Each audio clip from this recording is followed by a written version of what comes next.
Hey guys, Mr. P here. In this video we're going to talk specifically about functions of cell division, and we're going to include all three of the objectives or IB understandings D211, D214, and D2112. D211 is generation of new cells in living organisms by cell division. We're going to include that all living organisms, a parent cell often referred to as a mother cell, divides to produce two daughter cells. So this understanding is saying that one parent cell is going to divide to produce two daughter cells. D214 is going to be the roles of mitosis and meiosis in eukaryotes. Now this video is not going to get into the intricacies or the intricate details of mitosis and meiosis. Those will come in future videos, but we're going to in this video emphasize that nuclear division is needed before cell division to avoid production of anucleate cells, which is cells that do not contain a nucleus, which is obviously bad. Mitosis maintains the chromosome number and genome of cells, whereas meiosis halves the chromosome number and generates genetic diversity. So we're basically talking about the slight differences between meiosis and mitosis from a functional standpoint. D2112 is talking about cell proliferation for growth, cell replacement, and tissue repair. And so we're going to include that proliferation for growth within plant meristems and early embryos as examples. We're going to include skin as an example of cell proliferation during routine cell replacement and during wound healing. And then students are not required to know the details of the structure of skin, so we're not going to go through the specific intricacies of skin structure, but we are going to use skin as an example of why mitosis is important from a functional standpoint. And so when we start talking about cell division, I think it's important to know what cell division is. Cell division is making sure that genetic information is passed on to the next generation of cells along with copies of all organelles necessary to make the cell function. Three different forms of cell division that I think are important for you to know and appreciate. The first being binary fission. Binary fission is the form of cell replication in which prokaryotes use. Prokaryotes being cells without a nucleus. Prokaryotes contain a nucleoid region. The nucleoid contains the single circular chromosome. The first thing you have to do in prokaryote cell division, called binary fission, is that you need to replicate the nucleoid, meaning you're going to replicate your chromosome. Both chromosomes are now separate DNA molecules. You then separate them, move them kind of to opposite poles, and then divide the cell cytoplasm until it splits until you get two identical daughter nuclei or two identical daughter cells. Both of those are now going to be exact copies of the original parent in order to ensure genetic continuity and increase population size of your bacteria population. The next one would be mitosis. Mitosis is a form of eukaryotic cell division in which we want to produce identical daughter cells. Mitosis would be the way our body cells replicate themselves. Body cells meaning somatic cells, all of the cells that make up structural components to us. And the third would be meiosis. Meiosis is the form of cell division in which eukaryotic cells proliferate. However, it is a specific process utilized to produce gametes. Again, we're going to talk about the intricacies of mitosis and meiosis in future videos, but for now, we're just kind of talking about the functional uses of these two in eukaryotic cell division. All of these types of cell division are going to start with parent cells. It doesn't matter if you're talking about prokaryote binary fission or you're talking about eukaryote mitosis or meiosis. All three of these are going to start with a parent cell, and you're going to end with daughter cells. Daughter cells being the new cells that are produced as a result of cell division. So like we talked about with binary fission, first thing you're going to need to know is that it is performed by single-celled prokaryotes. Prokaryotes do not have a nucleus, and so they have a nucleoid region. Their DNA is kept within this nucleoid region and is naked, meaning it is not associated with histone proteins. It produces two genetically identical cells. We call those daughter cells. This is a form of asexual reproduction when a single chromosome is present. Again, their single chromosome is kept within the nucleoid region and it is a ring of DNA. Mitosis would be a form of eukaryotic cell division. It is performed exclusively by multicellular organisms. It produces two genetically identical cells, and it's a form of cell division in which cells have multiple chromosomes. We have 46 chromosomes in our cells. Not all organisms do have 46 chromosomes, but all multicellular organisms have numerous, multiple linear chromosomes. This is a form of cell division in which diploid body cells produce additional diploid body cells. Diploid, we typically use the symbol 2N, and so this would be a form of cell division in which a 2N diploid cell would produce additional 2N diploid cells. This would be an example of like skin cell performing mitosis to replace dead or damaged skin cells.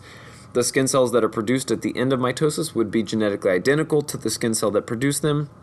Mitosis ensures that a complete copy of the nucleus is made before cytokinesis. You'll notice that as the cell divides, it is replicating the nuclei, meaning we started with a single nucleus, and we work our way to splitting the chromosomes equally, producing multiple nuclei, specifically 2 nuclei, before we divide the cell through a process called cytokinesis and split the cell into 2 identical daughter cells that have each an identical set of chromosomes that the original parent cell had.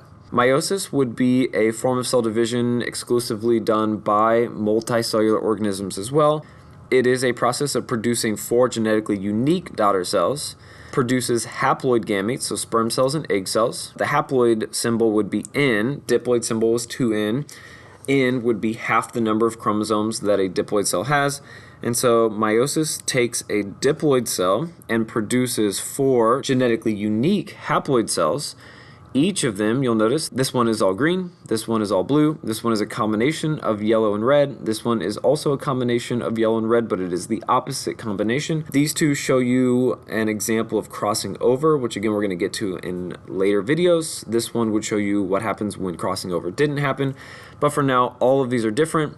That is an important distinction. In gametes or sex cells, it is necessary for each sperm and egg cell to have only half of the genetic information of the parent. Again, that's really important because when a sperm cell, in a human's case, comes together with its 23 chromosomes with an egg that has its 23 chromosomes, it's going to produce a zygote or a human zygote that has 46 chromosomes. We needed to have our number of chromosomes when producing our sperm cells and egg cells in order to get a normal human zygote with the normal human number of chromosomes. Crossing over further shuffles the chromosome combinations. We talked about that in a little bit. Crossing over doesn't have to happen, but crossing over is one of the important side processes that happen within meiosis that allows genes to shuffle a little more and produce genetic diversity.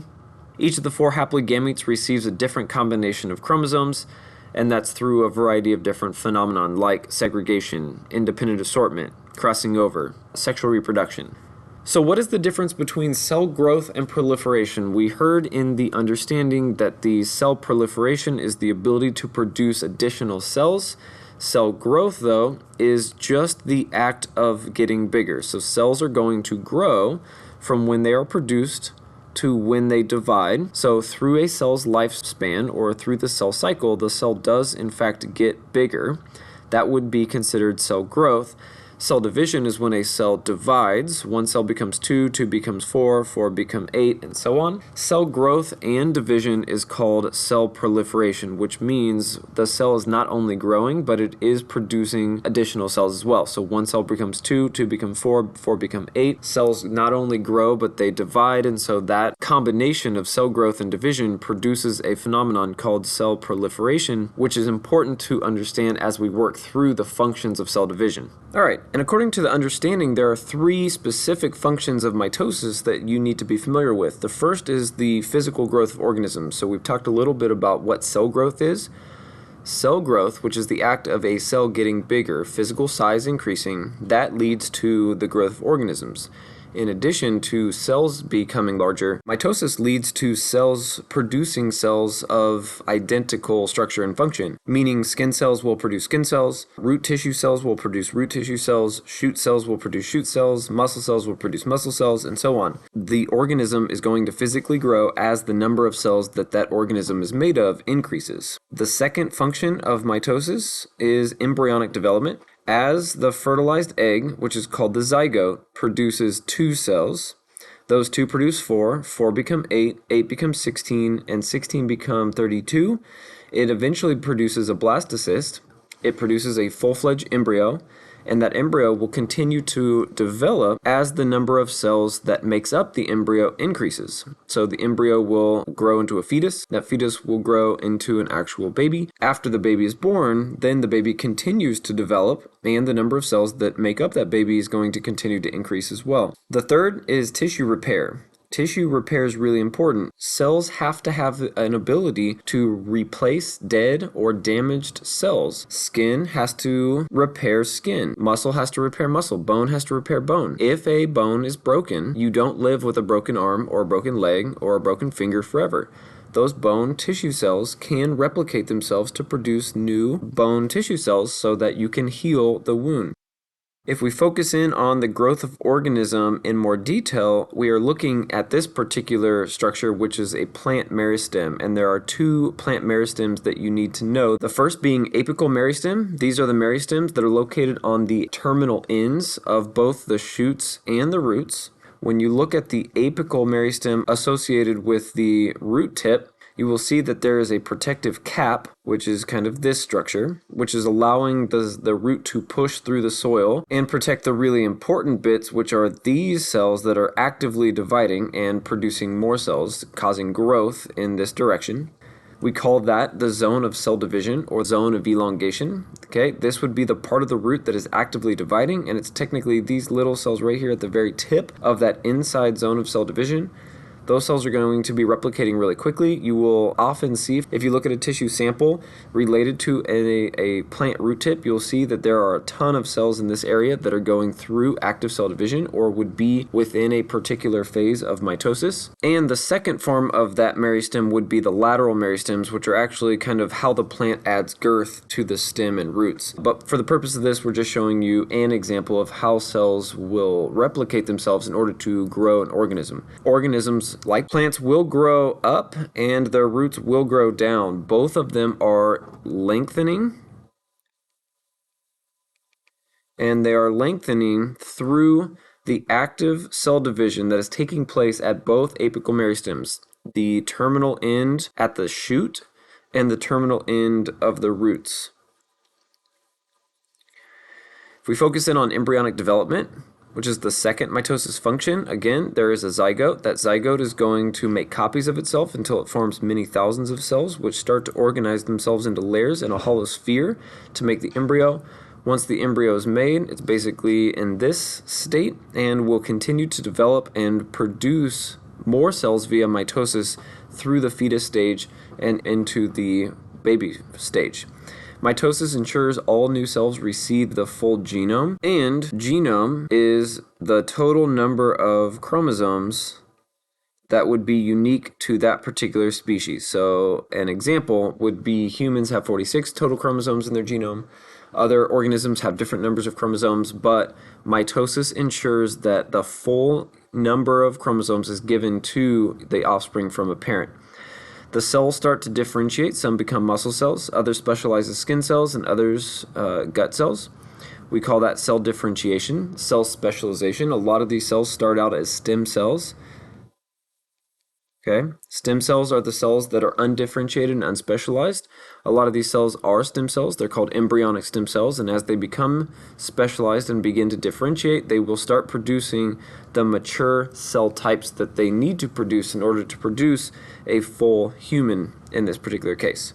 Once the cells have specialized, mitosis ensures more of the same types of cells produced. Again, once these stem cells differentiate and diversify to produce all the different types of cells that are needed, then mitosis takes over and skin cells produce skin cells, muscle cells produce muscle cells, brain cells produce brain cells, liver cells produce liver cells, and so on until you have all of the physical structures necessary to support life.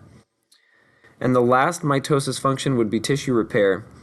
Tissue repair in this case, as the understanding stated, is related to skin cells and their ability to produce more skin cells.